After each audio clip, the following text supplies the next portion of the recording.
السلام علیکم امی جان. وعلیکم السلام ورحمۃ اللہ. مجھے بچوں کی الفاظوں سے کہانی تو سنا دیں. ہاں جی، تو آج کی ہماری کہانی کا عنوان ہے دادی جان کے آنگن سے کہ خلافت سے محبت. احمد نے دروازہ بند کیا اور دادی جان کے پاس آ کر کہا، صدر صاحب کی جانب سے اعلان تھا کہ 27 مئی کو مغرب و عشاء کے بعد جلسہ یوم خلافت ہوگا. گڑیا اور محمود نیم کے درخت کے نیچے دادی جان کے پاس ہی آنگن میں کھیل رہے تھے. آنگن کا مطلب ہوتا ہے صحن جو ہوتا ہے نا. جی. دادی جان نے موبائل پر لگی نظم کو بند کر کے مسکراتے ہوئے کہا، جزاکم اللہ اطلاع دینے کے لیے. آپ نے ان سے پانی کا پوچھا تھا؟ جی پوچھا تھا، لیکن انہوں نے اپنی بوتل دکھا کر کہا تھا کہ ان کے پاس پانی ہے، احمد بولا. دادی جان محمود نے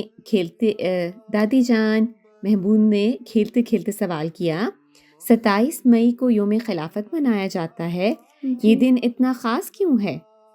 دادی جان نے بچوں کو پاس بلایا اور کہا، بیٹا 27 مئی وہ دن ہے جب حضرت مسیح موعود علیہ الصلاۃ والسلام کے وصال کے اگلے دن.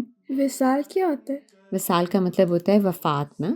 اوہ اچھا. جی، کہ اگلے دن اللہ تعالیٰ نے اپنے وعدے کے مطابق خلافت کا بابرکت نظام قائم فرمایا.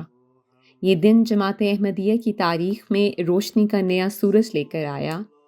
کیا اللہ تعالیٰ نے خلافت کا وعدہ کیا تھا؟ گڑیا نے دلچسپی سے سوال پوچھا.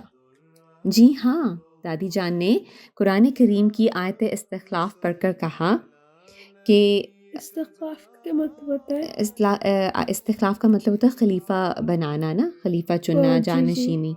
تو یہ تو آیت استخلاف ہے جس میں خلافت کے بارے میں جو ہے نا وہ اطلاع دی گئی تھی. تو پڑھ کر کہا کہ اس آیت میں اللہ تعالیٰ نے وعدہ فرمایا ہے کہ وہ ایمان لانے والوں کو زمین میں خلافت عطا کرے گا.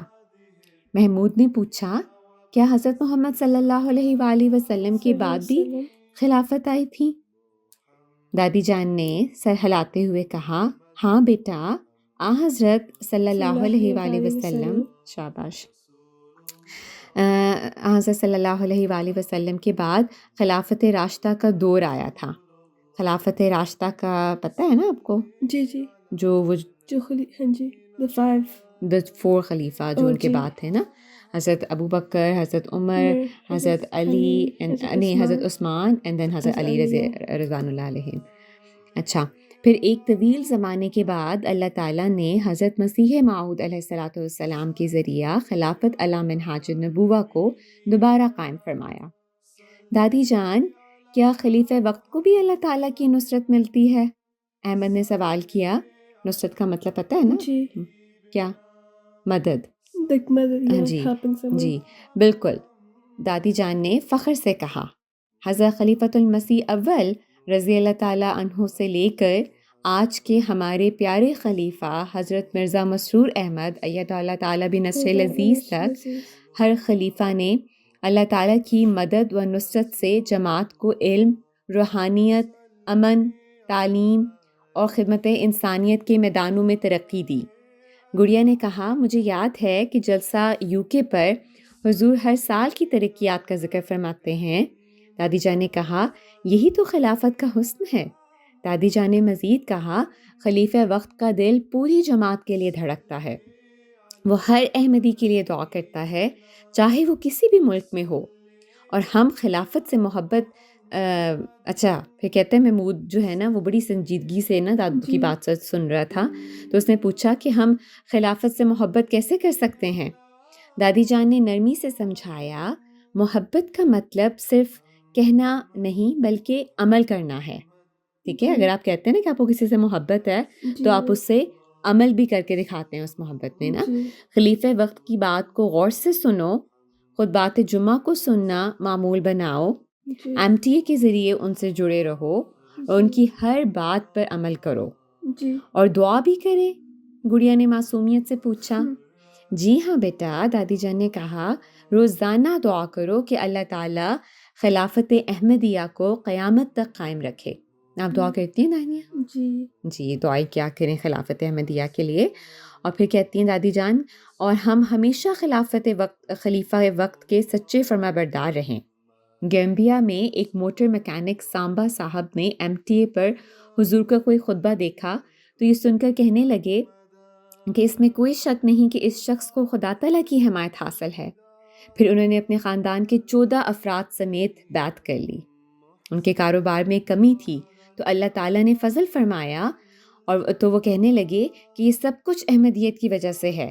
اس میں کوئی شک نہیں کہ احمدیت اندھیروں کے لیے ایک روشن سورج کی مانند ہے۔ محمود بولا اور بھی کوئی واقعہ سنائے؟